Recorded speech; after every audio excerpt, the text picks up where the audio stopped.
नमस्कार मित्रांनो, मी आहे अभिनेता मारुती कटके। मी सध्या माझ्या गावी आलो आहे। ही आमची शेतीमध्ये आम्ही तूर डाळ पेरली होती। या तुरीचा रास करायचा आहे। पप्पांनी ही तूर कापून ठेवलेली आहे। सगळीकडे हा ढिगारा लागलेला दिसतोय तुम्हाला। हा सगळा सगळा यातून हे असं तूर डाळ निघतं।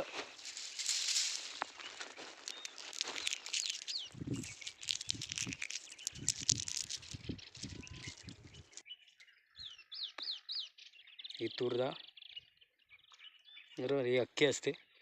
आपल्याला जी मिळते ते फोडलेली असते। ह्याचे एकात दोन होतात चक्कीमध्ये जाऊन, त्यानंतर पॉलिश वगैरे होते। त्यातली ही डाळ आहे तूर डाळ।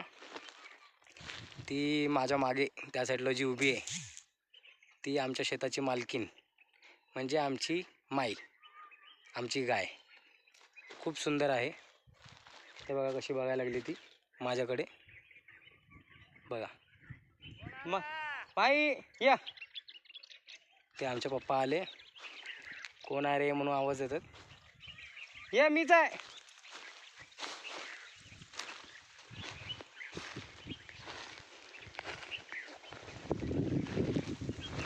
माझे फादर दिसले का तुम्हाला?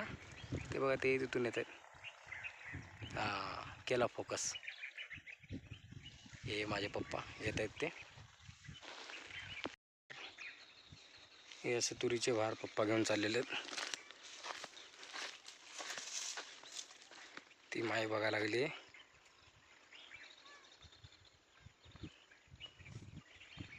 अशा प्रकारे रास केलं जातं।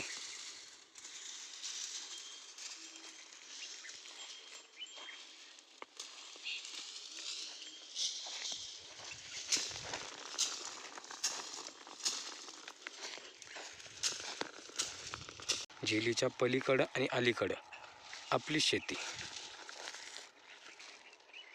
हे तुम्हाला झील सुद्धा मी दाखवतो। सध्या ते झाडं खूप वाढलेली आहेत बंधारावर, त्यामुळे जरा जाणं कठीण आहे।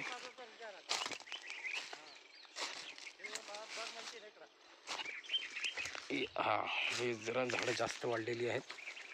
हे बघा हे सगळं झील आहे। आता आटून गेलेलं आहे। पाऊस असेल तर पाणी फुल असते इकडे। चला काय म्हणते माई? काय म्हणाले? बघू दादा पाणी पाजायचा टाइम झाला तिथं। हां मी आमच्या माईला दाखवतो। हे बघा ही आमची माई। या हे घे बघा इकडे। नाही काय नाही, हाय कर, हाय सगळ्यांना हाय कर। हे बघ इकडे हाय कर सगळ्यांना। हाय मा बोल, बरं आहे का बोल। ही आमची माई आहे।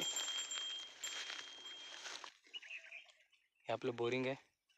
याच्यामध्ये अजून एक 100 मीटर अजून बोरवेल मारला ना, अजून 100 मीटर तर पाणी लागेल।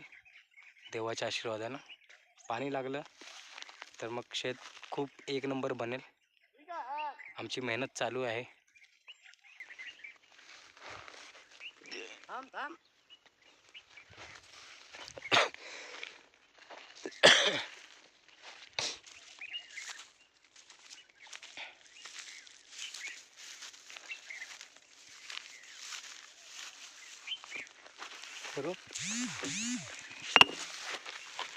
पाणी आहे ना बघ, पाणी आहे।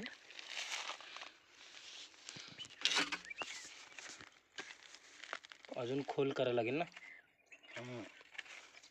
अजून किती फूट करायला लागेल? हा दादा अजून किती फूट करायला लागेल खोल?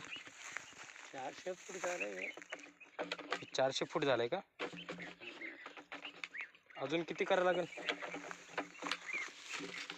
थांब assistant.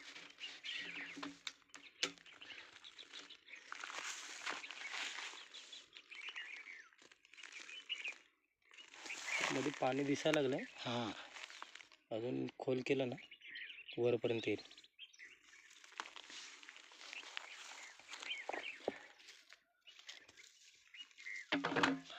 पाणी आलं तर टेन्शन नाही, शेत एक नंबर बनणार मग.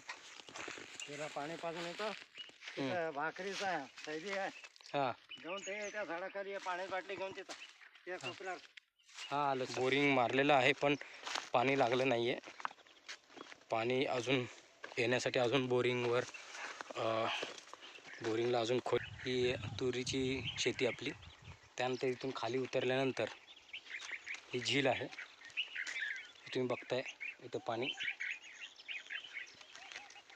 हे पाणी आहे, पाणी आटलं आहे, बरंच पाणी आटलेलं आहे. इथं पावसामध्येच जे काय पाणी येतं ते येतं पावसामुळे. आता मी आलो आहे वर, झील चढून वर आलो आहे.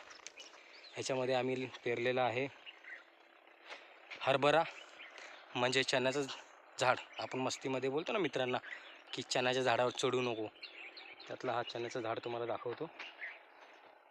हे बघा, याला चणे पण आलेले आहेत,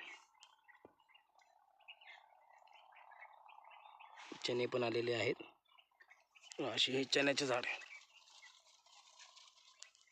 चणे आलेले आहेत. त्याचबरोबर हरभऱ्याबरोबर आपण शेतामध्ये हे बघा, हे ज्वारीचं कणीस, हे बघा, हे बघा कशा प्रकारे वाऱ्याने डुलते, एकदम मस्त है ना. त्याचबरोबर पुढे इथे आमच्या पप्पांनी एक छोटंसं बसण्या उठण्यासाठी, जेवण करण्यासाठी एक छोटंसं झोपडं बनवलेलं आहे. सावलीमध्ये मस्त निवांत बसून जेवण्यासाठी. तर हे आमचं कुंपण एक नंबर. आमची आजी, आमचे आजोबा,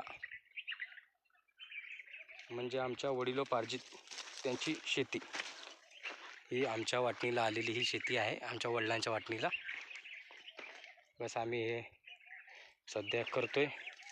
बरंच आमच्या वडिलांनी खूप मेहनत केली 3-4 वर्षापासून. म्हणजे पूर्ण पडीत शेती होती, या शेतीला चालू करून घेतले आमच्या पप्पांनी. स्वतः मेहनत केले. वडिलांसोबत माझाही थोडाफार हातभार लागला. म्हणजे दगड वगैरे उचलणं, या सगळ्या गोष्टी केलेल्या आहेत. मी, माझ्या भावांनी वगैरे सगळ्यांनी मिळून आम्ही केलेलं आहे. ही आमची शेती आहे. तुमचा आशीर्वाद असंच राहू द्या. खूप काय लाईफमध्ये करायचं आहे, बऱ्याच गोष्टी करायच्या आहेत. जाता जाता एक वाक्य बोलतो, भावांनो, आपल्या वडिलांची किंवा पूर्वजांची जी शेती आहे ती विकू नका. विकणं सोपं आहे, कमवणं महाग आहे. त्यापेक्षा आपल्याला आपल्या वडिलांची, आईवडिलांची शेती, आजी आजोबांची जी शेती आली असेल आपल्यासाठी, तर त्याचं व्यवस्थित संगोपन करा, म्हणजे त्याची निगा राखा. काही लोक आपली जमीन विकतात, आपली शान विकतात. जमीन विकणं म्हणजे एक आपली शान. तर आपली शान कुठल्याही सावकाराला विकून आपलं स्वाभिमान गमावू नका. तर वावर आहे तरच पावर आहे. तर आपलं वावर आपलंच असू द्या, कोणाला विकू नका. धन्यवाद. असं आहे मित्रांनो.